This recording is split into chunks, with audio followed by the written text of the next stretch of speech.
Welcome back, everybody. This is David Gordon. I'm here with my good friend Trey Brock, and in light of the leaked Dobbs opinion, which, as you all know, is the repudiation of the barbaric Roe versus Wade decision, Trey and I are going to be discussing with you all some of the not very well known facts about abortion. And there's a lot of stuff out there. There's a lot of myth out there surrounding abortion.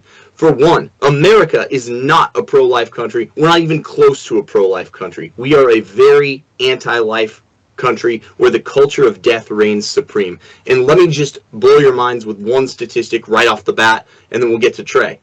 11%. 11%. That is the number of Americans who believe that abortion should be wrong in all scenarios, in all cases. The remaining 89% of Americans believe that women should be able to murder, dissect, brutalize, butcher their babies for one reason or another. So obviously we've lost the narrative, Trey. And guys, Trey is the best person to be talking about this. He is a staunch anti-abortion advocate. He is a longtime Sidewalk counselor. He has a lot of wisdom. He has a lot of experience. He has a lot of anecdotes that can bolster these facts, so they're not just stone cold blacking facts, but they can really come to life. Thank you for being with us, Trey. But man, we've lost the narrative, dude. Yeah, no. What's scary about the stat that you just rattled off, that basically 11% of people are actually against abortion. But when you look at all the Pew Research polls that go out, all the Gallup polls that go out, it's always split down the middle, because they ask the question, are you pro-life or are you pro-choice, what they like to say. And it's always split down the middle. It's always 50-50. But it doesn't add up. It's like, you can't be pro-life if you are not in favor of abortion being outlawed at every single stage after conception. So the stat that you just talked about is just insane, because it really goes to show that, it's like you said, our country is not pro-life at all. If you say you're pro-life but you're in favor of abortion, in the first 3 weeks or first 4 weeks or whatever it is, it's like, no, you're not pro-life at all. You're in favor of murdering a child in the womb. And that was, I had never heard that stat before you said it, so it kind of shocks me a little bit, but it also doesn't shock me, because it goes to show that you're right about that. We're not pro-life at all, and that's how most people seem to be, where it's like, I'm pro-life, but I'm pro-life, but, and all of these exceptions pop up when you kind of ask them, okay, well, what do you mean by that? What do you mean by you're pro-life? So yeah, it's kind of a scary statistic, to say the least. Well, we're grasping at straws, aren't we? Here's the thing. Like, we're so anxious to snatch a victory from the jaws of defeat in the pro-life movement, because it's been so pathetic. The pro-life movement is really pathetic. It's done very little over the past 50 years. The inroads we've actually made have been through the executive branch and the judiciary, getting better justices onto the Supreme Court and good judges onto federal circuit courts that will uphold some state laws. But basically, the pro-life movement has been feckless. It's a cash cow. Pro-Life Inc. rambles on, doing very little, but throwing out enough flyers to justify their own existence in the mind of their donors. And that's really what it is. So they come up with all these deliriously optimistic polls, like, America's 50-50 pro-life, pro-choice. We've really made strides. No, we haven't. The real number is 11%. The number is 11%. The rest of the 89% believe that, if the mother's having a bad hair day, I'm pro-life, except if the mother's having a bad hair day, then she should go and murder her child in the most brutal way. Or it's, I'm pro-life on all the days of the week except Tuesday. Or I'm pro-life except in the cases of rape or incest. Or I'm pro-life except if the mother breaks up with the father. That's what you're talking about. Then you can murder. Yeah. And that's when you find out what somebody actually means by pro-life. So when somebody says that and you start asking questions, what exactly does that mean? And you find out okay, they don't think, well, I'm pro-life, and then somebody asks them a question, okay, do you think that it should be illegal, meaning that the abortionist, should go to prison, should be held accountable for the murder that they just committed? And they're like, well, I'm not really sure. It's like, how does that add up? You're pro-life, you think that it should be illegal, but you're not in favor of the abortionist going to prison. You're not in favor of the mother and the father at least being held accountable to some extent. Or it's just the people that say, I'm pro-life, but I think that at 6-7 weeks it's okay. It's like, no, that doesn't make any sense at all. But you either believe it's a human being at conception and therefore are pro-life, or you don't believe it's a human being at conception and, whatever.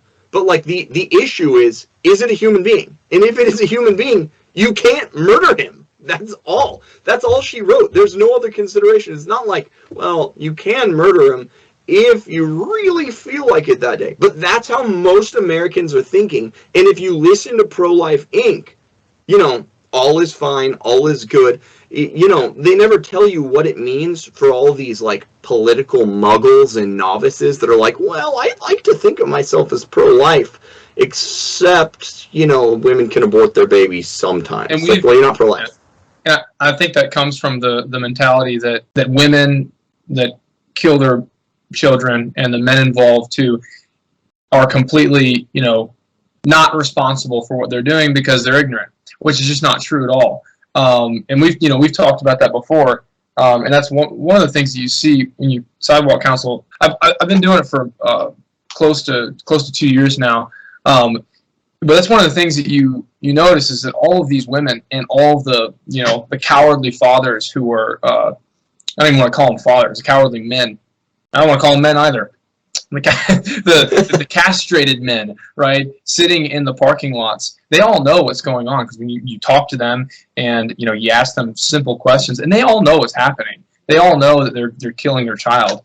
I think that there's a very, very, very small amount who are ignorant, and some of them the moral responsibility is diminished because of the pressure that they're getting from, like, maybe their mom or their boyfriend or whatever it is. But for the most part, I don't know what percentage it'd be, but I wouldn't hesitate to say 90, anywhere from 95 to, no, I'd probably say about like 98, 99 point something percent. They all know what's happening. They all know it's a child. They all know, it's in their womb, and they're going to abort their kid. They're going to get rid of their child for convenience sake. And we've talked about that before, but I think that's the reason that there's such a watering down in the pro-life movement, is because it's this false idea that they're completely ignorant. They don't know what's going on. They don't have any idea. And we know I was gonna say, we know by now you don't need any faith to understand this. Faith is going to help you understand this stuff better. But like natural law, murder is wrong. Atheists understand this. People who are not Christian can understand that, like, murdering your child is wrong. And all the technology we have today, they all know what's going on. And I think that misconception of ignorance is what's behind the watering down of the pro-life movement. I don't think it's an accidental misconception either, Trey. And this is where, I'll probably lose some subscribers for this. People don't like to hear this, but this is the straight dope, and I have no business even doing any kind of a show if I'm not just going to tell the straight truth. Like, there's no purpose in tickling people's ears. You can go elsewhere for that. But it's not accidental that this narrative has made its way into popular belief that, oh, these women are just, they're totally ignorant. If only they really knew. If they knew in their heart that this was actually murder and not a clump of cells, then they would never do this thing. But that's actually not correct. That's not true. That's something that Pro-Life Inc., again, is telling us, because there's been this strange amalgamation of feminism and anti-abortionism, the pro-life movement. And when you wed these strange bedfellows, you get all kinds of dissimulation coming out. So it can never be that these people, these women who are going and consenting to this act, seeking it out, it's never just that they're villains doing something really, really evil, hell-bent on destroying the life that's inside of them, that they are duty-bound by God, the most grave duty, to protect. It's never that. It always has to be, oh, they're ignorant. Oh, their parents are forcing them at gunpoint and they're in existential crisis. Or, it's always something like that. People don't just want to say what the plain truth is, and that's where we're going to get into some facts in a second. The plain truth is that, by and large, these abortions are being carried out on women who have been sexually promiscuous, they're getting knocked up, and they're making a really, really heinous, irresponsible decision for the basest, the most vulgar, the worst reasons. Not something, quote-unquote, like, understandable. Obviously, there's nothing understandable. But you're not allowed to say that. In fact, that's why Sophia, canceled the feminism book. I had tweeted out, like, prosecute women who procure abortions. It's murder. And that's obviously the truth, but you're not allowed to say these truths because we're treating women like a victim class of abortion when they're the very perpetrators of it. So does it, in your experience, does it ring true that these people are just entirely ignorant? Are they partially ignorant? What do you hear out there in the field? No, I go out there on Saturday. I go out there most Saturdays, and when I started doing this, a coworker sent an email out saying that he's been doing sidewalk counseling, and we need more volunteers out there. So that kind of, I don't know, thought it'd be a good idea to at least go out there and pray. And then I was watching some of the guys that are out there. They're older men. One of the guys out there, he's really, really old, and he does such a good job. And I was just kind of watching him and watching some of the other guys do it. Do the actual counseling, and once I felt comfortable, I started to do a little bit of counseling and stuff like that. But my experience with the way it works is, they park their car and then they come out, and you've got like 15, 20 seconds maybe to talk to them. So you gotta be quick, and you gotta get your point out. You gotta let them know that it's a baby and they're carrying, and there are options. People donate to our organization. We offer women who are maybe for financial reasons, they're thinking about killing their child. We offer all these things, right? Hey, there's this option, there's that option, there's this option, and it's a counter to everything that they might say.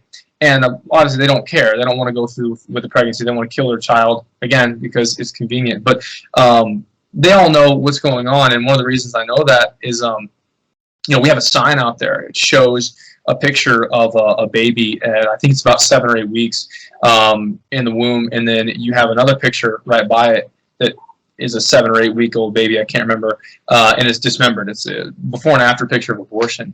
And sometimes they'll actually the women who are walking in there, they'll actually talk to you and stuff, and you say, do you know what you're about to do?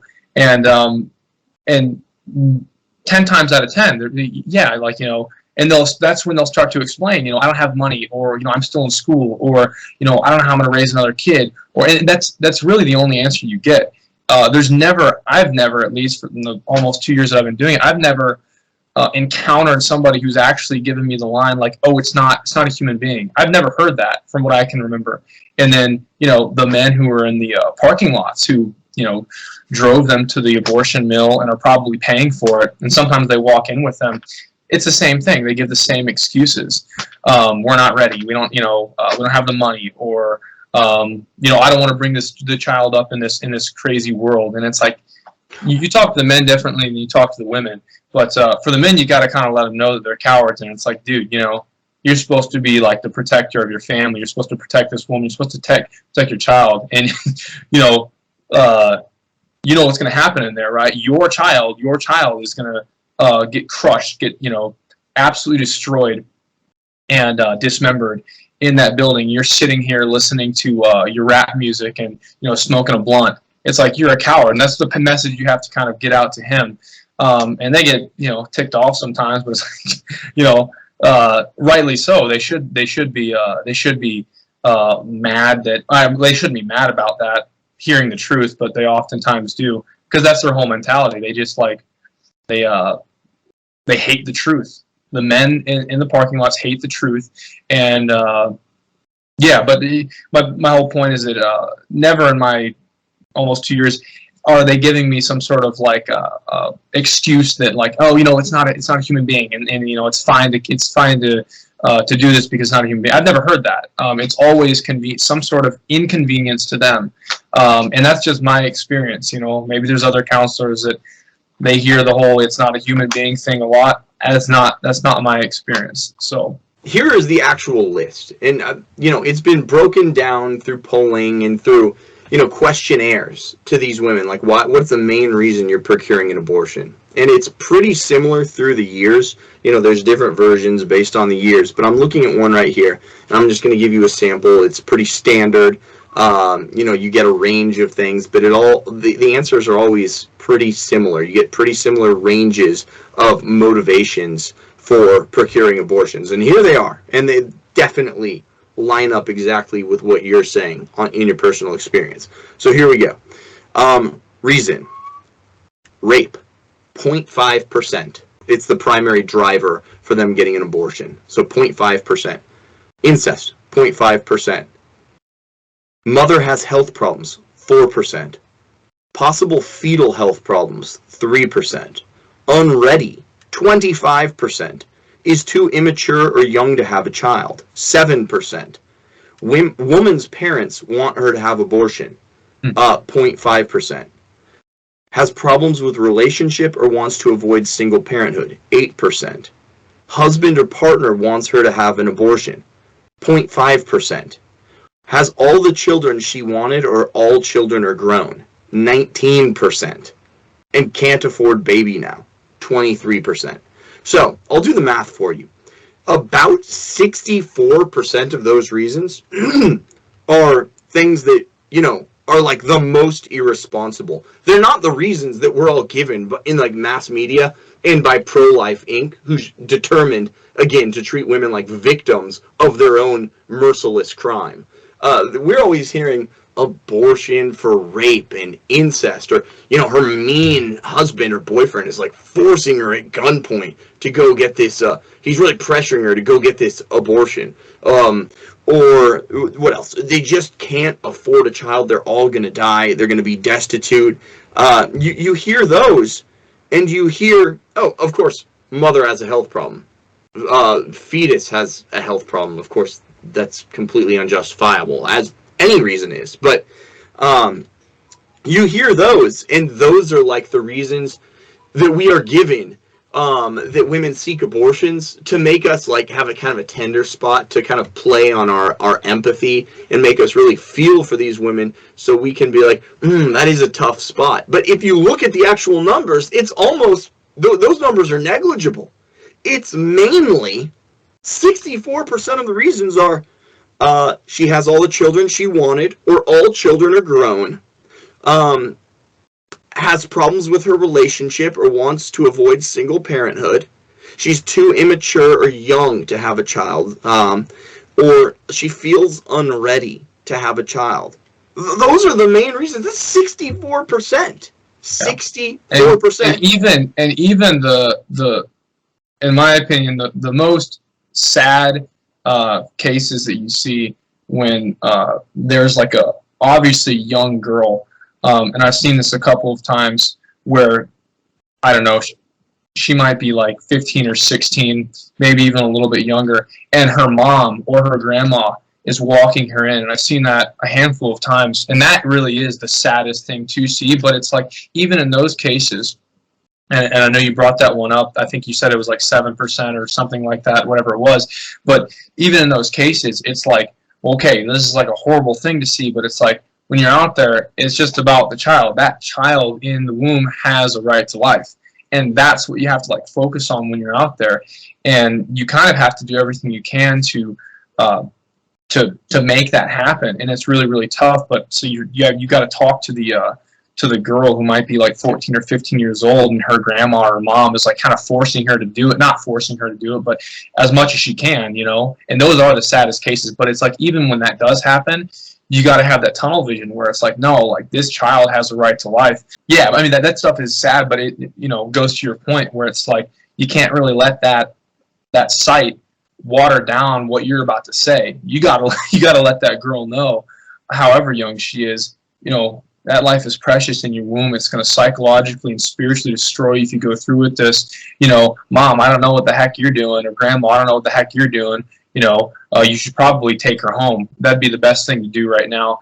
But those situations are tougher, but it's what you were talking about, where it's like, you can't really let those things get to you. You you got a mission out there. And yeah, I mean, that stuff is disgusting, though. It's despicable. It kind of makes you hate abortion so much more when you do see those sorts of situations.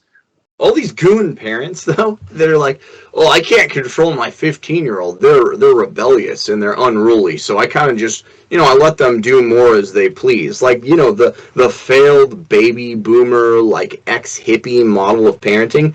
All of those types of goons that let their kids like run amok in other ways, they're the ones that are like marching them down to like the bayonet to get their grandkid like ripped out of the womb and murdered. It's so ridiculous and goofy. Like all these people that preach like a laissez-faire morality when it comes to parenting, they're the ones that are most just resolute that they're going to get this kid put to death.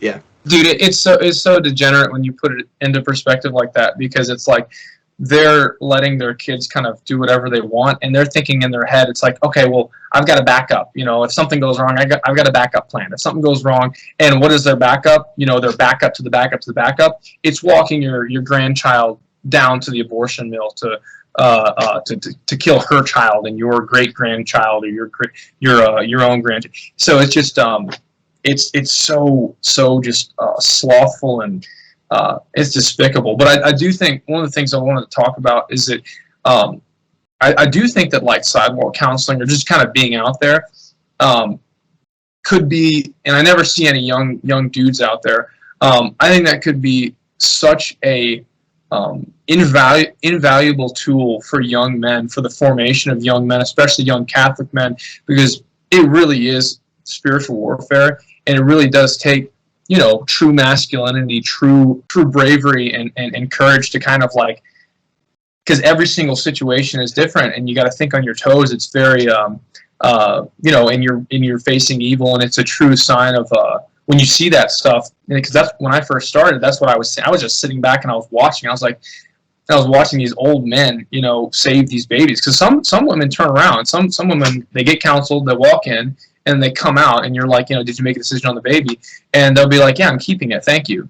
Thank you for what you said. And you see that every now and then.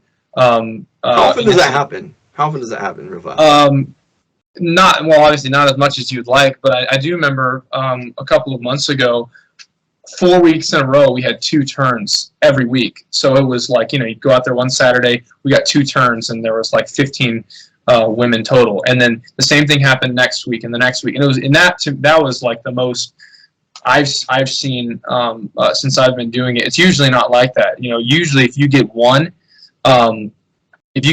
turn, it's like it's amazing. So I don't know what you saved a life. You saved a life. Yeah. You should be walking on cloud 9.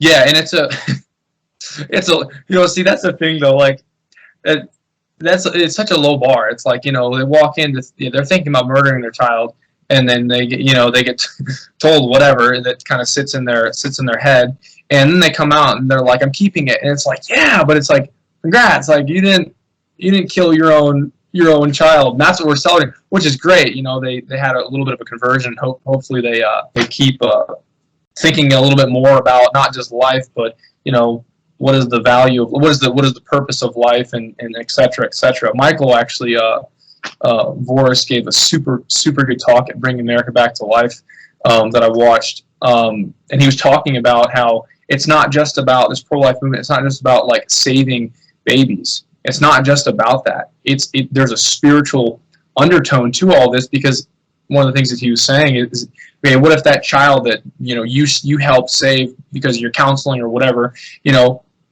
dies on their deathbed at like 80 years old and goes to hell? Well, what good did you do? So there's a spiritual undertone to all of this, and it's more like a bring America back to life. It's bring America back to spiritual life, and obviously that's why the pro-life movement is so compromised, is because they can't agree on things like contraception. They can't agree on things like basic parenting, abstinence, things like that. Yeah.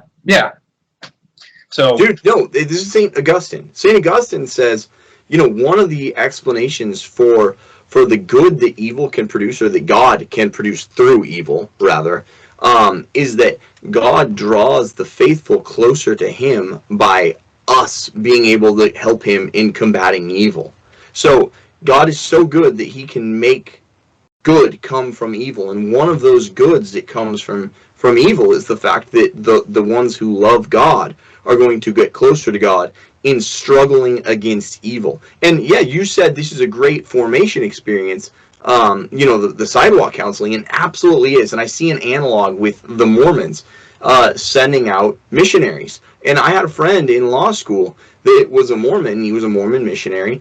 And I was like, oh, man, how many converts did you make on your mission trip? I was just shooting the breeze. I was curious. And he's like, actually, 0. And no one really ever makes converts on their mission trips. It really just helped me in my, formation.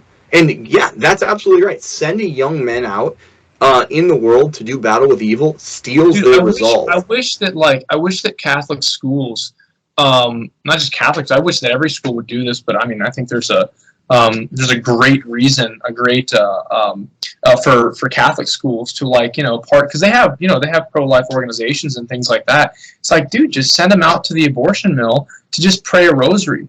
Send a group of 10, 15 of young dudes out there and just have them pray a rosary and watch some of the counselors, and maybe that kind of gives them some sort of I don't know. Seeing that stuff, it really, at least for myself, it really, really kind of woke me up. You're able to see what's actually going on. One of the reasons I've tried to be a little bit more vocal with pro-life stuff is because, I looked at a stat, a number of years ago, and it's 3,000 babies are getting slaughtered in the womb every day. 3,000 in America alone. And I was just thinking to myself, I was like, okay, when I die and I'm being judged, I'm probably going to be held accountable for either doing something about that or not doing something about that. And it kind of scared me into a little bit of a conversion, and it prompted me to kind of get a little bit more out there and do the least that I could do. But yeah, dude, I wish that Catholic schools that would be a part of their pro-life volunteer or extracurricular activities. You send them out there, dude. And that also would, even just their presence alone, women, when they walk in, sometimes they're ashamed because there's so many people out there, and it causes them to not go in there just because they're rightly ashamed of going in there. But, what if you're walking in, you and your guy, or you're walking in to kill your baby, and you see a group of 12 or 15 high school students just praying a rosary? That can convert people. Just, I don't know, just the mere presence would be so it'd be good for the women thinking about getting abortions, and it'd be good for the spiritual formation of the young high schoolers out there. I wish they would do that, man. Sure. No, that's absolutely right. Absolutely right. Yeah, give the you have your service hours at Catholic school. Yeah. I had to get service hours to graduate. Instead of doing it we'll give you this if you go to Pro-Life Inc.'s March for Life or something, where you're marching around not doing really anything. How about giving credit hours for standing in front of an abortion clinic and actually being in the spiritual combat, in the temporal combat, and making waves with the possibility of saving some lives? How much better would that be? Absolutely. So to draw on your experience, let me just go back through this list. And again, you've interviewed, how many women have you interviewed that are going into abortion clinics, would you estimate? On an average Saturday, it's anywhere from 10 to 20 women who walk in there. Close to 2 years doing that. I don't know what the math is on that, but it's a lot. You're pretty much every Saturday too. I know. I know firsthand. It's almost every Saturday. So let me go through this and ask you, how many times have you heard these answers? Try and just give it a ballpark, or give it. Oh, I hear that a lot, or I hear that a little. Rape is there's the reason that they're going in to get an abortion. That one. Never heard rape. Okay, incest. Never heard that. Okay, 2 years, every weekend, 10 to 20 women, never heard rape or incest. And we're told, think about it, man. When you hear about this in the media, when you hear about this on Fox News, CNN, they're like, you hear the talking head, that's like this evil little demoness dressed up with the little like lipstick on and smiling and trying to cram the culture of death into like mainstream American households. They're always bringing up It is important. rape and incest. No, yeah, it is important to note though. A lot of the women just don't talk to you. A lot of the women are just kind of silent. You'll go up to them and you'll try and spark conversation, and obviously you're letting them know what they're doing. But a lot of them are silent. So some of them have, maybe that is the case, but there's a good amount who don't say anything to you because for whatever reason. Sure. Okay. Well, as the primary reason for getting the abortion, again, what you're saying anecdotally matches up Right. with what's actually the data say too. Yeah. And I said 0.5%. It's actually less than 0.5%. Yeah. So it's a little sideways carrot. Less than 0.5% rape. Less than 0.5% incest. Okay. How about mother has health problems? Have you ever gotten, well, I have health problems? I've heard that a couple times. I've actually heard one dad who brought his daughter to the abortion mill.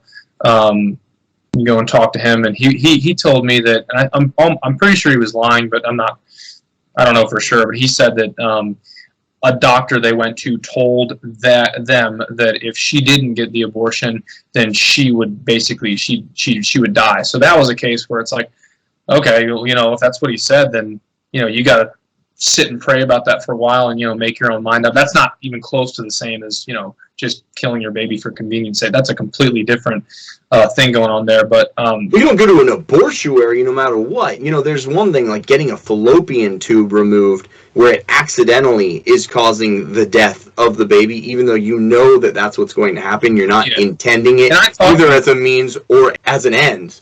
Then that's one thing. There's never a case, not ever, never, where a direct abortion is necessary to save the life of a mother. A direct abortion is never necessary in the medical profession to save the life of the mother. The health of the mother is interesting anyway, right? Because health of the mother doesn't just mean like what me and you would think it would mean based on like the denotative definition of health.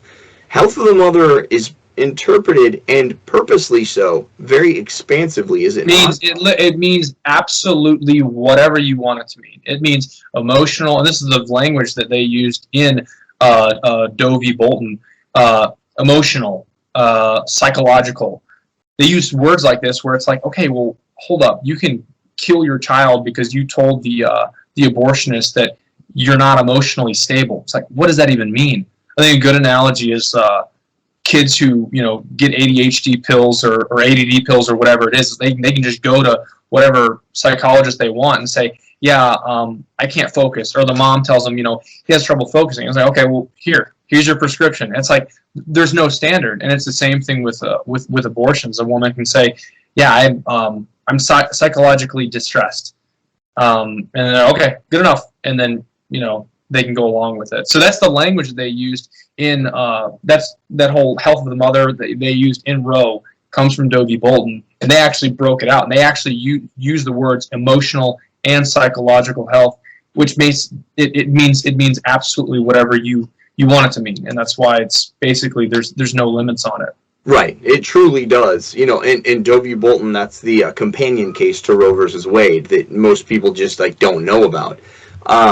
But it truly is expansive, and it truly means basically whatever you want, no matter how tenuous the link is to physiology. If there's some link there that it negatively impacts physiology, that gets filed under this broad catch-all category of health of the mother. And even still, that's only 4% of abortions. Even with that expansive definition, that's 4% there. So remember, these, health of the mother, incest, rape, these are all the things we're told are like 99% of abortions, and the other, percent are just those irresponsible women who got knocked up and don't want to care for a child. These are the reasons. So we're at less than 5% of abortions right now with these ones that we're presented as if those are all the reasons, because no one just wants to be like, hey, don't have sex. Hey, don't be promiscuous. Keep your legs closed. No one wants to say it.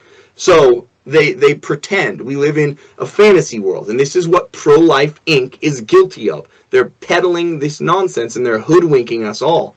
No, this is not the majority of cases. Okay, so let's proceed. How about fetal health problems, which obviously is a dastardly reason to kill your baby anyway. Well, my child has Down syndrome, so he didn't deserve to live. Like, Right. you're just a stone killer. Yeah, exactly. Yeah, go tell that to all of the kids with Down syndrome that are living right now, that your life is worth absolutely nothing. Right. The only thing close, yeah, exactly. The only thing close to that I've heard is the whole I don't want to bring my child into this world. Is kind of similar. I've heard that a couple of times. A lot of the men say that. Dude, the best response to that, because they don't believe it, for one, yeah. because if they believed it, they would be suicidal themselves. Clearly, they think living in this world is okay. Yeah.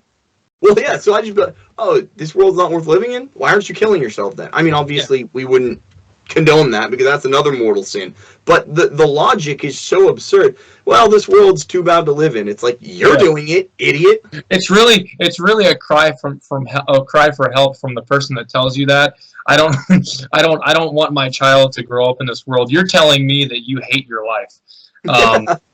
That's what's going on there. So it's like, okay, I wish you wouldn't. You hate your life and hate the way that everything's going for you, but that's his justification for killing his child. Well, clearly these people aren't making the best choices. So, like, maybe your kid will just make better choices than you, and he won't hate his life so much. Sure. There is that. Like, but again, we have to treat them like they're victims, so we'll keep going. So you have not, that's not something you've heard, then? Okay. How about parents giving you some iteration of, I'm unready to have a child? Yeah, I've heard that a bunch. I don't know if they say unready, but they'll say things like, I already have 3 kids, or I already have 2 kids, and I'm not prepared. I'm not ready to have another one. Which again, it's like, okay, well, you should have thought about that before you had sex or whatever. But that doesn't even hit their radar. You say that stuff, and they're like, "You're telling me I have to be, I should not have sex?" And it's like, well, yeah, that way you wouldn't be here killing your child. I had sex, and I'm so surprised that the natural fruit of copulation actually took place. Like, what am I missing here? What do you mean, dude, you're ready to be inseminated, so you must be ready in some sense of the word. You weren't ready to hold an aspirin between your knees. Yeah, and these people aren't told. It goes back to the whole, like, the low bar that society that we're in, where it's just like everybody is in, you hear this on Fox News all the time. Sure, there are a lot of hosts there that think it's wrong to murder a child, but again, it's like, okay, well, you think there's a lot of people who think that that's okay, and those people are just beyond wicked. But that's the bar that we have, where it's only abortion. It's only abortion is wrong. It's like, okay, congratulations, but what about premarital sex? What about contraception? What about divorce and remarriage? Nobody talks about these things, so nobody knows what they mean. And a lot of these people who go and do these things, they've never been told, they've never been taught and formed in the way that they should have been. So they get in a situation where they're just having sex because their parents think that that's okay and that's how they were raised, just doing absolutely whatever they want, and then boom, they have a child, and that's when they make up their decision in their head. Okay, well, I just gotta kill it. I have no choice, and that's on them for thinking like that. But it goes back to your point. Nobody talks about the other stuff, and the other stuff is the reason for abortion. All of the other stuff is the reason for abortion. Contraception is the reason we have abortion. Griswold v. Connecticut is the reason we have Roe v. Wade. And nobody talks about these. Conservatives don't talk about these things at all. We're fractured. Yeah. We're not on the same page, like you pointed out earlier. We've got Protestants in the pro-life movement who capitulated to at the Lambeth conference to the culture of death and gave in for contraception. What always blew my mind about that is, so 1930 Lambeth conference, the Anglicans were the first Christian denomination to accept contraception. It took the United States Supreme Court what is that, 30, 40, 50, 60? That's 35 years to get to where the Anglicans got 35 years before that. So the United States Supreme Court was actually more orthodox than, you know, this denomination of Christianity. And after they accepted it in 1930, every other Protestant denomination fell. They fell like dominoes, and the only denomination that stood firm was obviously the Catholic Church, which obviously has been condemned for 2,000 years, and they didn't budge at all. And that, to me, my own personal experience with the Catholic faith, that was one of the things that I was just like, wow, just looking at this little bit of history where the Catholic Church is the only church that has condemned contraception. Again, the reason we have abortion, and it hasn't budged at all, hasn't folded like all of the other ones. That was a good proof for the truth of the Catholic faith for me, where it's like, well, this church over here, the Catholic Church, that I don't know too much about, you know, a couple of years ago, you know, it seems like it's swimming upstream. It seems like that's the one that is completely going against the culture and the culture of death that we live in. And it's like, okay, that's a good proof right there, you know? Sure. No, right on. So that is something you hear, though. Like, that's my impression from what you said. You're hearing this with somewhat a high degree of frequency about kind of unready in Sometimes, one way or another. Sometimes you hear unready. I already have kids. You hear that song. Okay. What about the kind of the flip side, like, of, you know, I have kids or whatever, which is too immature or young to have a child? Do you hear that ever? Or is I've heard that before. You said they say I'm too young to have a child, or I've heard that some, but not frequently at all. Is that kind of like when the parents walking the kid in to get the abortion? I guess we could infer that would be the primary driver. And a lot of it, and a lot of it is, you know, making, you know, guessing what the situation is, because again, they don't want to talk to you. There are very few who actually want to talk to you and do. And some of them, when they come out, that's when you actually have a little bit better conversation with them. That's when you ask them, you know, did you make a decision on the baby? And that's how you know what happened. Yeah, it's funny though. One thing I did want to talk about is, and to me is one of the saddest things you see is a lot of the women, sometimes to kind of mask what's really going on inside, they go in there and they kind of laugh at you and make fun of you when you try and talk to them, and they're in a good mood and they're, you know, you guys are crazy, blah blah blah, you know, F you, and they cuss you out and stuff, and the guys do the same thing. But when they walk out, you know, an hour or an hour and a half later, however long they're in there, they can't mask what happened. You see the evil of abortion when they walk out, and they are just sad, and sometimes they cry, and they are distraught, and you see it visibly, and they're never laughing like they did when they like they do when they walk in, and it kind of makes me think sometimes, I don't know what, like, you know, is going on in the mind of God when these things happen, but I think abortion is such a grave sin that it's one of those things that, like, you can't mask. It really does, I don't know how to explain it. It really does have this effect on people where they can't hide it, you know? And that's what you see when they walk out. And I don't know any other sins that do that. A lot of people can hide the evil that they do, but abortion is one of those things where you can't really hide it for the most part. Some of, you know, and well, it's hard to be cheery after murder. I mean, exactly. I doubt Cain was like just jumping around with joy and jubilee and extravagance when after he had murdered his brother. And this is an even tighter relationship than brothers. This is mother-child. So there's no masking that at the time. Now, I do want to debunk another myth, which is like women all regret their abortions.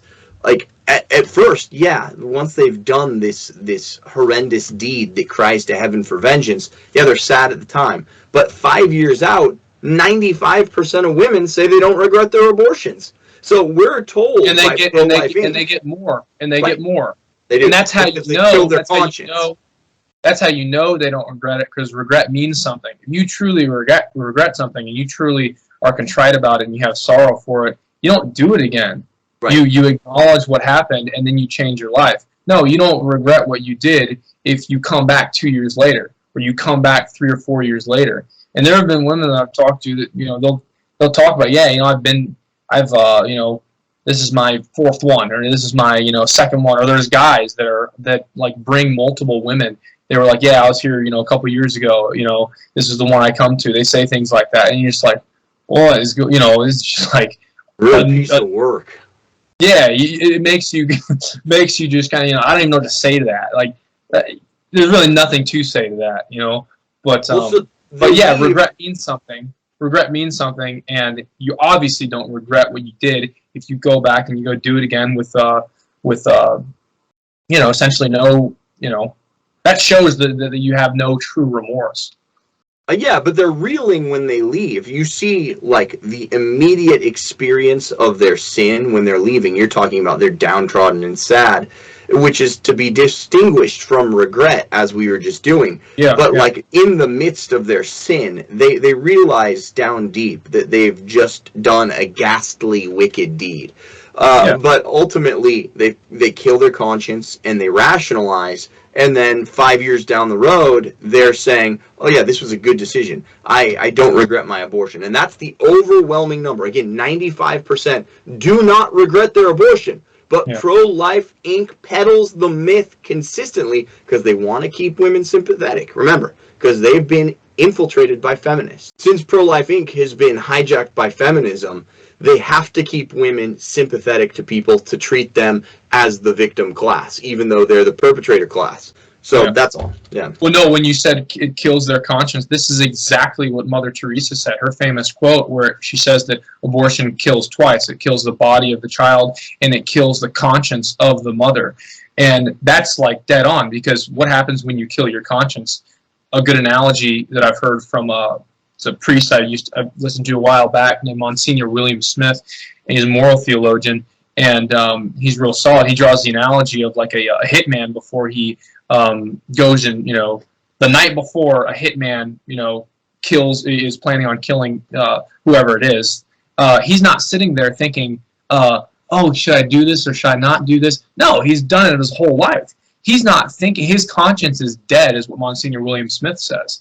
His conscience is dead. He's not thinking about right or wrong anymore. So, you know, it's sad, and I hope I'm wrong on this, but the women that do walk out, they have the tears and they're distraught, which is most of them, if not all. I'm sure that 5, 10, 15 minutes, maybe it takes a day or two, I'm sure that they have, like, forgotten about it. I'm sure that, you know, maybe it takes a week. I don't know how long it takes. But, and I hope to God that I'm wrong about that. But no, you would, you know, if you had true regret, you'd show back up to that abortion mill and you'd be a sidewalk counselor. You know, you'd do something like that, you know? Right. No, absolutely. Okay, so moving on to the next one. Has problems with the relationship or wants to avoid single parenthood. Did you hear that ever? Yeah, I've heard that before. Okay. They'll say, like, you know, I don't have somebody to support, somebody to help me support this kid. I've heard things like that. Yeah. Okay. Husband or partner wants her to have an abortion. Yeah, I mean, that's super common. And that's what happens when you see the men out in the parking lot, or a parent or something like that, or a friend who drives them there. A lot of times, women will walk in with their friends. You know, 2 girls walk in there, and it's funny too, because when they walk in there with somebody, I'd say that most of them walk in there alone. But when they walk in there with somebody, it's their, you know, if they're with their friend, the friend is the one who is assuming that role as the protector. So they're the ones who are real nasty to you. And same thing with the men, men who walk in there with the woman who's getting the abortion. The man feels like he's the protector. So he's the one who's real nasty to you and real defensive, and sometimes gets sometimes it gets a little crazy because that's the situation. But they have this pretend idea that they are protecting the woman when they're just, you know, helping her, holding her hand to her spiritual, psychological destruction. And obviously the murder of her child. Sure. Okay, so that one's a little different then from the actual stat, because again, the primary driver, that being the primary reason for a woman procuring an abortion, that says it's less than 0.5%. But, maybe that's a strong secondary reason. Yeah, and I don't know if that's the primary those. reason. I think that's just kind of like something that you see happening. I'm sure the woman who walking in there, they're not like being forced, and they're not saying, I'm doing this because my boyfriend wants me to, Sure. or I'm doing this because my mom wants. No, she's doing it because she wants to do it. And that's, okay. Yeah. Okay, how about she has all the children she wanted, or all children are grown? Now, you just touched on this one a few minutes ago in the context of unready, but, can you say any more about it? Has all the children she wanted, or all of her children are grown? Yeah, I mean, the only thing I can say about that is sometimes older women walk in there, and you're trying, because you got to plan on what you're saying, and you got to think about, some women look like they're like 50 years old, and you're like thinking in your head, you're like, there's no way she's going to get an abortion because, she's 50 years old, but I'm sure that if she's that old, then that might be the case where, she has kids that are grown, and yeah, I don't know. That's the only thing I can say to that. Sure. And, this is one of those other things, too. This is a not well-known abortion statistic, but most women who have abortions are actually already mothers. So, yeah, it's not like we're told, like, where it's the frightened, high school girl who was, like, who was raped or had incestual relations with, and she's being, like, pushed. Again, most of these women are already mothers, and that boggles the mind to me. Like, how can you, like, look your child in the face, your 10-year-old, your 12-year-old, and tell them, like, you aborted their brother or sister, and I murdered your brother? Dude, they'll walk in with their little babies. They'll walk into the abortion mill with their little 2-year-old, or they'll hold their little 4-year-old's hand walking in, or they'll leave their kids. I've seen like cars filled with like kids, and the chick walks out, sometimes with the dad, and they've got like 3 kids in the back seat, just climbing around, having a good time, and you're kind of just looking at them, and I'm, and it's just like, those are situations where it's like, I don't really know what to say here. Like, I don't, because it's so you're so far gone if that's the situation, and you're just kind of like helpless at that point. What is the message to those other kids too? Like, you're such a burden, and I don't like you very much, so I definitely don't want this other baby. Like, what's the message to the kids? Hey, do people even think about this? First of all, you have to be like, yeah, I murdered your brother so that you could go to private school instead of public school. It's like, I'm pretty sure I would just rather like being homeschooled or public school than having you kill my brother. And like, I would have worn like secondhand clothes or whatever. Yeah. But then it's beyond that. It's like, I hated raising children so much that rather than raise another one of you, yeah, I murdered him.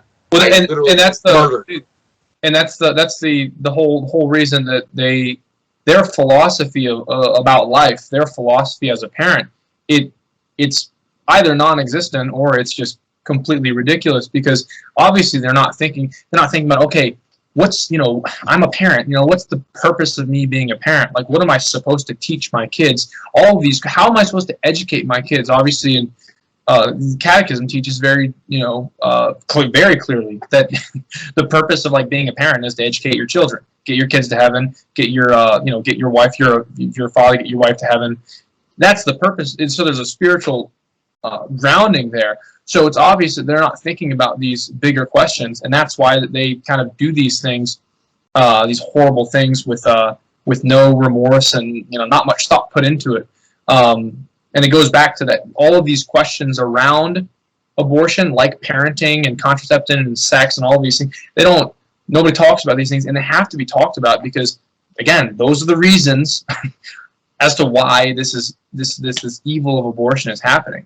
And they just my mind's still blown that you tell me that like cars show up with many kids. I'm sorry, I can't get over that. And they walk in with the, they hold the little boy's hand, or they're walking in with the little girl who's like, 3 years old or something, and Hey, you see that all the time, and it's just like, sheesh.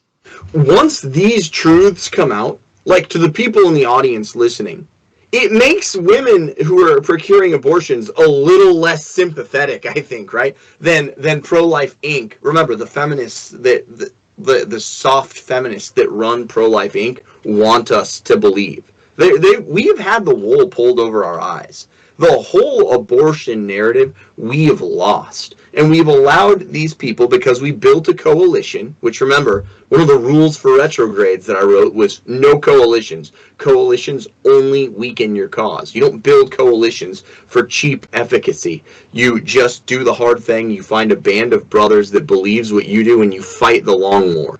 But because we've built coalitions and we've invited all these Protestants that are in favor of contraception in, and we've invited all these feminists in who are going to peddle soft lies to tickle women's ears to make them not feel bad that they're murderesses, we've really weakened our own cause. And all of this information is being hidden from you. It's being hidden from you. Because we're just to believe that the only women who get abortions are the ones that are raped, have committed incest, or have been a victim of incest, or who are being like forced to the abortion clinic at the point of the gun by an abusive husband, boyfriend, parent, yada yada, or who are just like destitute, as if destitution even exists in America. It doesn't. Poor people in America are fat. One of the biggest problems with the American poor is that they're so obese. And that's not me talking, that's just health statistics.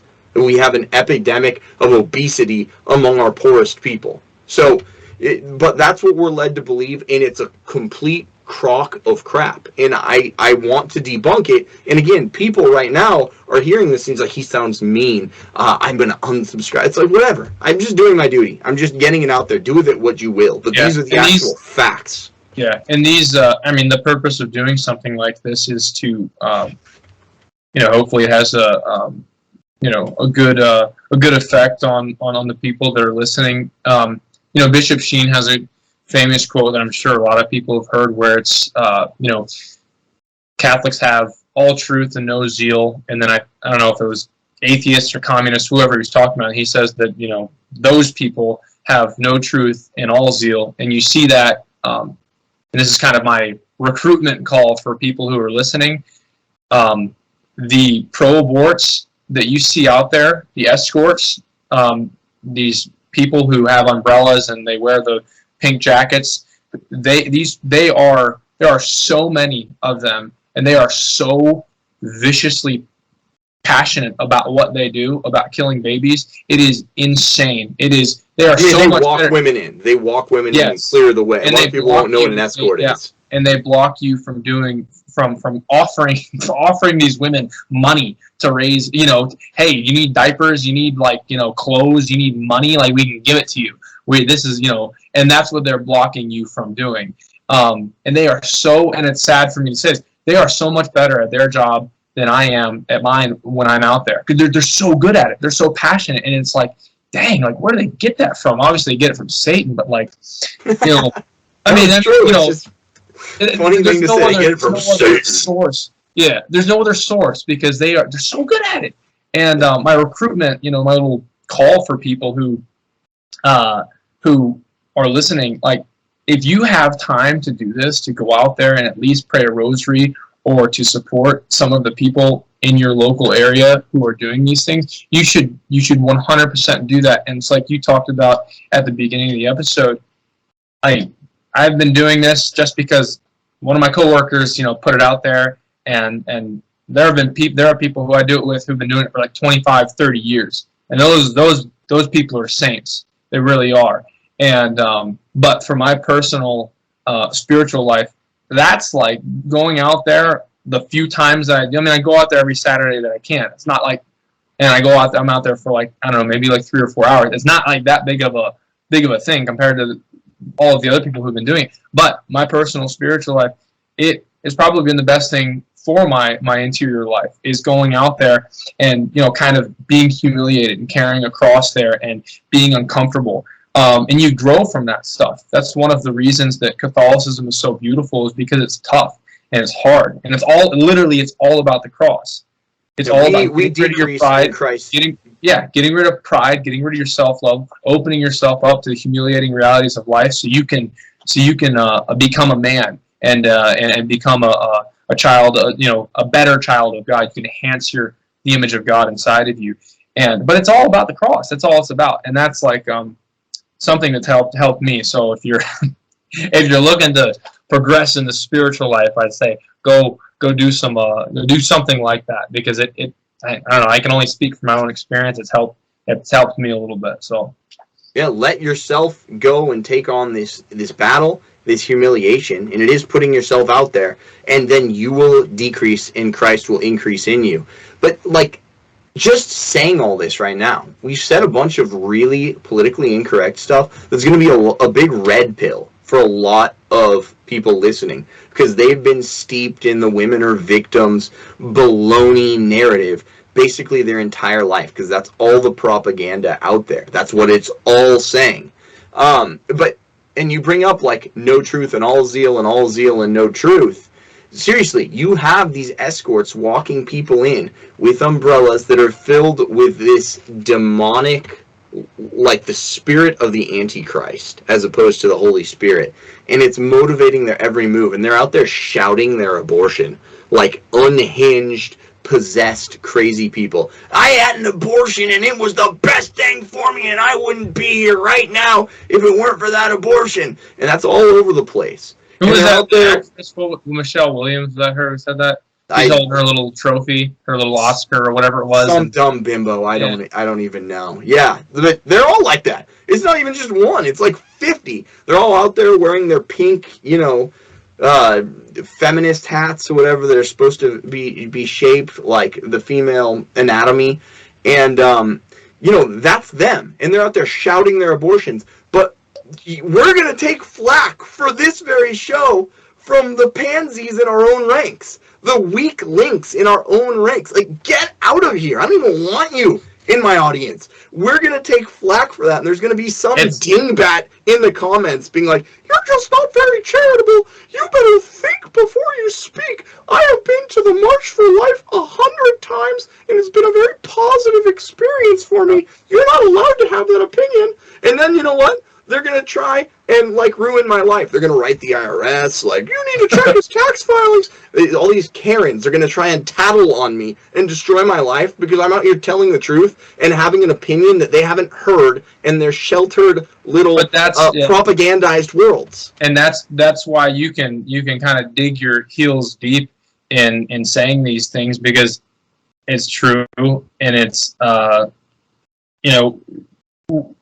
we're supposed to be unapologetically, speaking the truth, right? And when that stuff is true, which it is, you kind of have that, like, all right, whatever, like you have a problem not with me, you have a problem with the truth, because what I'm saying is true, and it's for some reason it's probably making you think about your own life, and it maybe make your life uncomfortable. That's probably why you have a problem with what's being said. It's usually why people hate the truth, is because it forces them to either change their life or dig their heels deeper in their own vice. Well, all the dingbat pansies point to tone, though. Then they'll just tone you. Oh, well, you might say the truth, but you're driving people away and doing negative things because your tone isn't that of a 72-year-old woman. Like, hey, I'm not a 72-year-old woman. I'm a 35-year-old man. And people There's many parts of the body of Christ, and this is how I talk. If you don't like it, go listen to whatever, some old lady pontificate about abortion.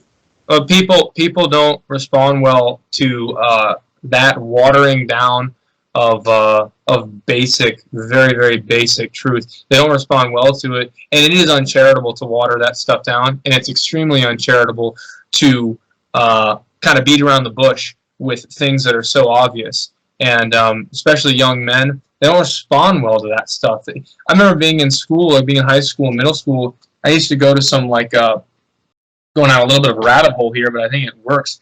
I used to go to little FCA meetings and Bible studies and stuff like that, and I always used to absolutely I could tell right away when somebody was just not authentic, they were fake.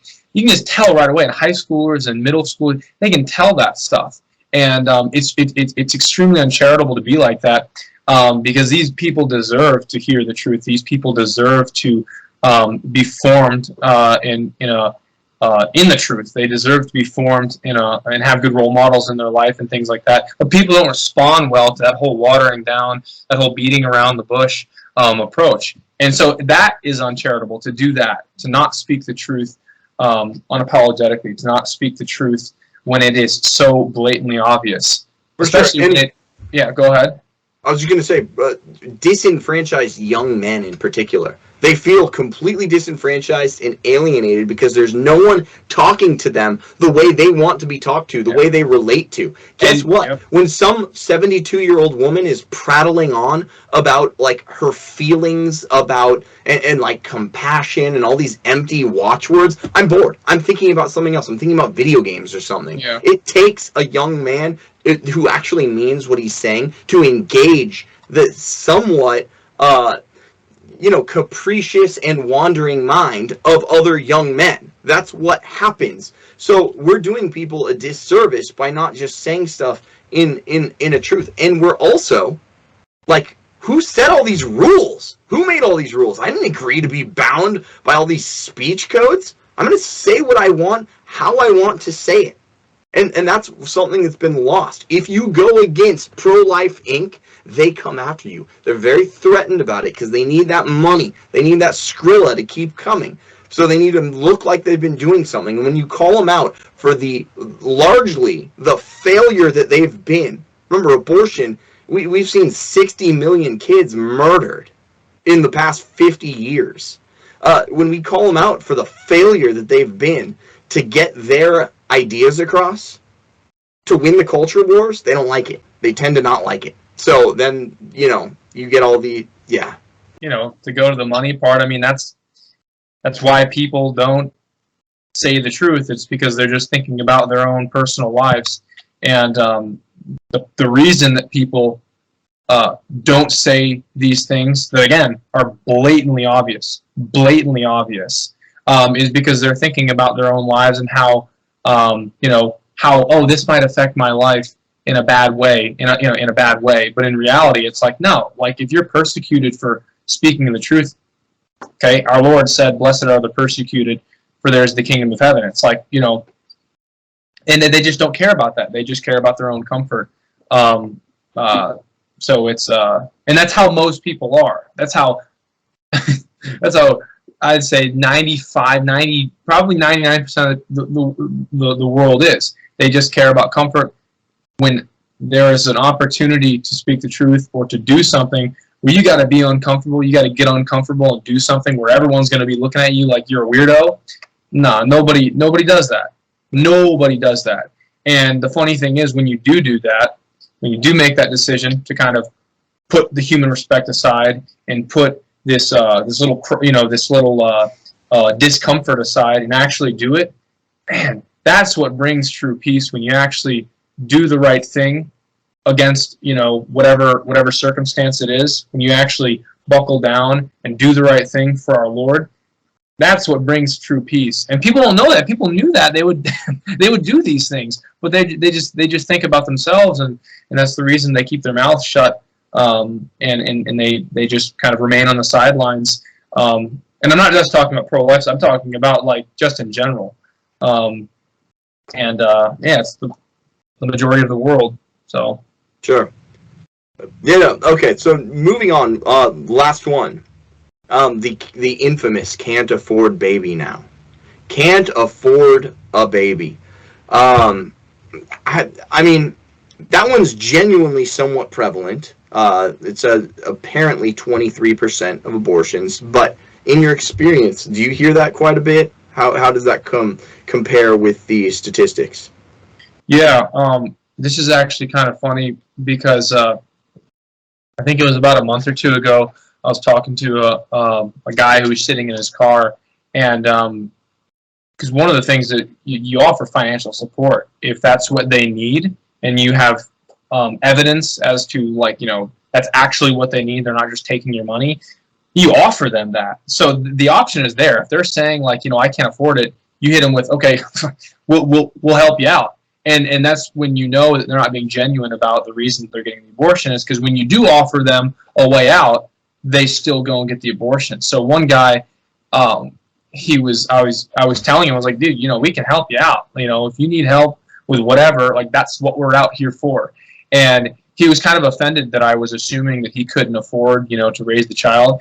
And he actually told me he's a high school basketball coach. And I was like, wow, I feel bad for the kids that you're forming, because that's the thing. These people are not just like isolated working. No, they're out in society, and they're so I just remember that one conversation. He was offended that I was offering him, financial help or help with getting clothes or whatever's the case. And he was offended by that, and he was telling me how much money that him and his girlfriend have, and he was kind of bragging about it. And I know that's the opposite of the situation that you just mentioned, and you do hear the financial thing a lot, but when you hear that, they're not genuine. Most of the time they're not genuine about it, because you do offer them that out, and they ignore you. There's not many times at all where they'll actually be like, oh wow, like, I didn't know you offered financial help or help with this or that, and they actually do it. So yeah, you hear it sometimes, but they're not genuine when they say that. You know who's been like poor raising kids? I had 2 kids in law school. I know about being poor and raising kids. This isn't the slums of Bombay where you're actually like might be starving and like dying of leprosy. It means like you only get to order off the dollar menu at McDonald's as you're getting obese, as opposed to getting like the Big Mac. Your audience knows that you have 6 kids. Right. Yeah. Like, so don't give me the poverty excuse. That's what it is. It's an excuse. This is America. No one in America has ever gotten an abortion because they were poor.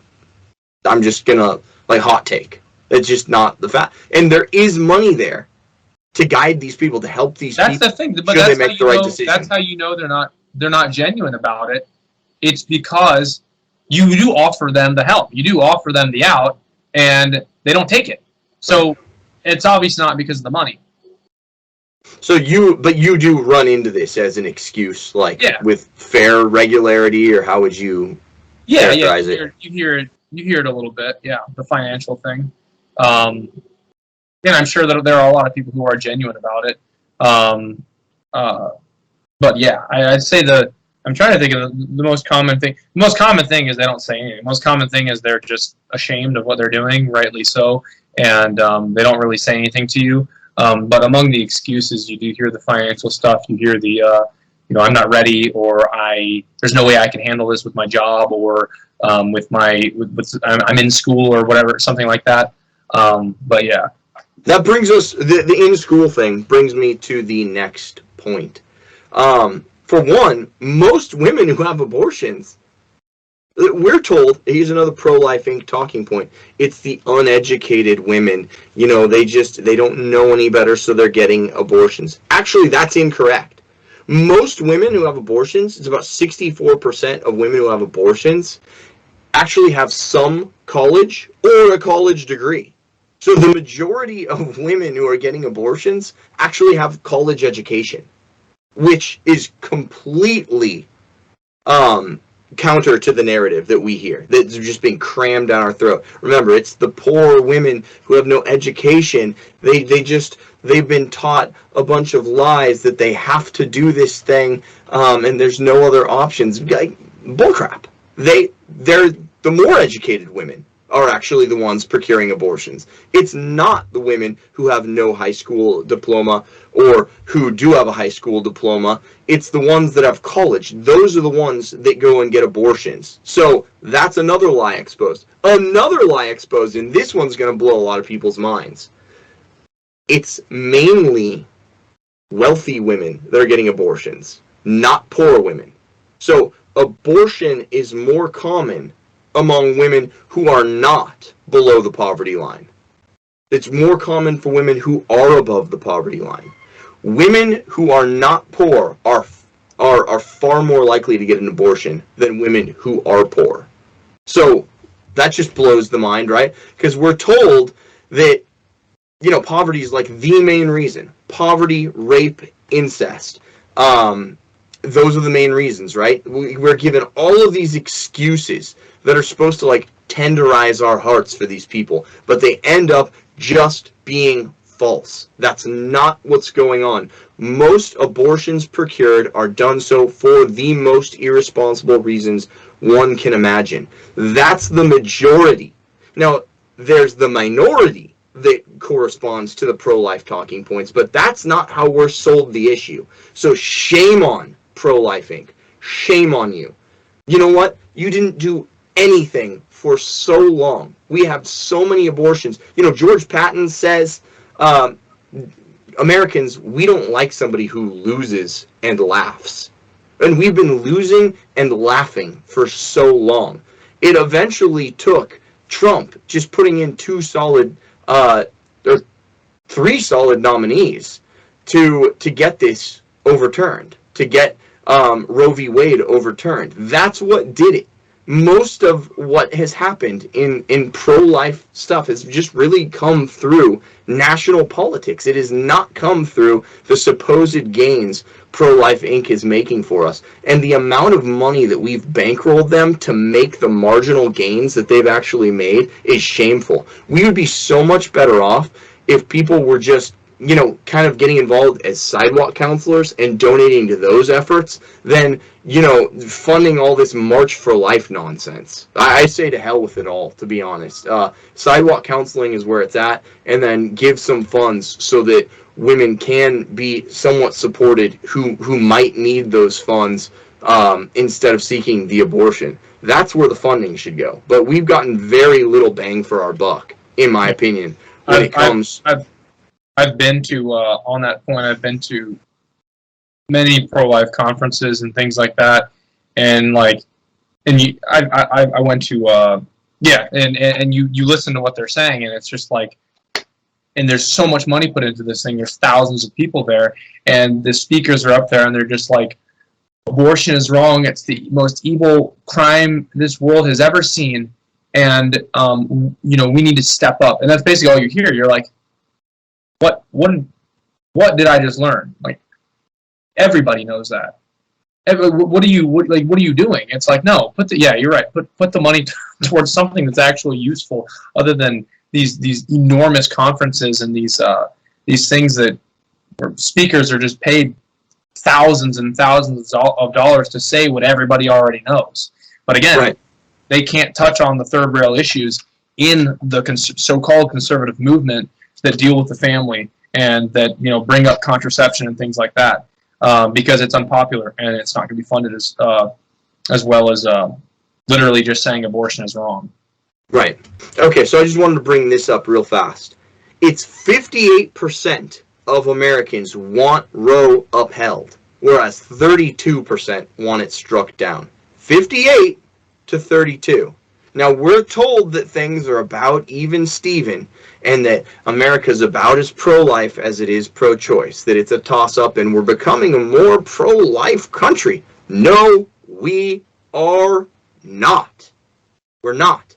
Most people conflate morality and legality. So as soon as Roe happened, obviously when Roe happened, was it 49 of the 50 states had anti-abortion laws, with Colorado being like the one to have decriminalized it, if memory serves. And people largely thought abortion was wrong. But now we've been steeped in the culture of death for so long, we are losing that battle. And our rhetoric is so bad because there's things we're not allowed to say because we don't want to offend feminists, or we don't want to offend this person or that person. So we've been like softening our rhetoric, and it shows. 58% of people want Roe versus Wade upheld. They don't like Dobbs. It's not what they wanted. Only 32% don't. And I mean, what does that tell you, Trey? What do you? It's so discouraging, and I know it's got to be discouraging to you because you're out there. You got the sweat equity involved in this. And obviously, I was involved in the pro-life movement when I was in college. But you are just like a soldier out there every weekend. So you got the sweat equity. And to see us kind of losing the battle, I mean, I don't know. Yeah, no, I mean, it's and there's like I said, I mean, it's extremely discouraging to the people who have been doing this for 25, 30 years. Imagine somebody who's, been in this movement, they're, 60, 70 years old or something, and they were alive, they were teenagers or, in college whenever Roe v. Wade was, when 1973, in 1973. And so they've been doing this for their whole life, for 49 years. I can't imagine how those people feel, and but just to hear that stat, 32% of people, it's I don't think it's shocking. I would imagine that if I had to take a guess, it'd be somewhere around there, because again, like, people don't care about distinctions, they don't care about definitions, so it's just, yeah, I'm pro-life. If it gets brought up at the dinner table, it's like, yeah, like, abortion's wrong. But these polls show that, like, all of these people who are so-called, supposedly pro-life aren't, because you see the numbers. And I'm still, kind of probably gonna have nightmares about the 11% that you brought up in the very beginning of the show. Yeah, I don't even know. It's one of those things that it's just kind of like it doesn't drive you to despair, but it actually, it presents to you the reality of what's going on. And when you listen to Fox News and stuff like that, I think that's a big reason as to why these numbers are the way that they are, is because, all of these conservatives listen to Fox News, and Fox News doesn't really care about abortion. You see, you see what they cover every day. They're not like pushing, they're not like talking and promoting, we need to overturn Roe v. Wade. We need to, walk this back. Abortion should be legal from the moment of, they're not saying these things. They have pro-abortion people on their panel, so this is the kind of the same mentality you see in the world, where it's like, yeah, I'm against abortion, but they just say that, for whatever reason. They don't actually believe it. So no, great points, and thank you for being on with me tonight. I really appreciate it. I know you have a busy schedule. Anything else in closing that you want to say to the audience, just before we go? Yeah, I guess the one thing I would say is, when you know what's going on, and like I said, I was woken up to the fact that 3,000 babies were being slaughtered in the womb, and that kind of like spurred me to put some pro-life tweets out there, like when I was a junior or senior in college or something, which, it does something, I guess, that it kind of gets you out of your comfort zone and gets people to kind of hate you or whatever. But I would just say, like, think about death, contemplate judgment, and let that kind of let that kind of determine the way that you want to live your life. And if this is happening, this atrocity is happening, the very least it should do is it should make you want to do something. It should make you kind of exit your comfort zone in some sort of way. And so I would just ask people to think about that. Think about what you want to bring to your own personal judgment. And obviously that judgment is determined by your charity on earth, by the love you have for God on earth. And that determines, the amount of glory you get in heaven. That determines how perfectly you see God face to face when you're, if you make it. And I don't know. I would just say that to people. It's kind of a deep, kind of theological thing. But I think that when you do think about it and you sit there, people should be prompted to get out of their comfort zone in some way, because that's the Christian life. It's not comfortable. It's not easy. It's a life of continual crucifixion. You're carrying your cross every single day. All right, man. Well, thanks for being on, and I will see you soon. Thanks, man. See you. Peace.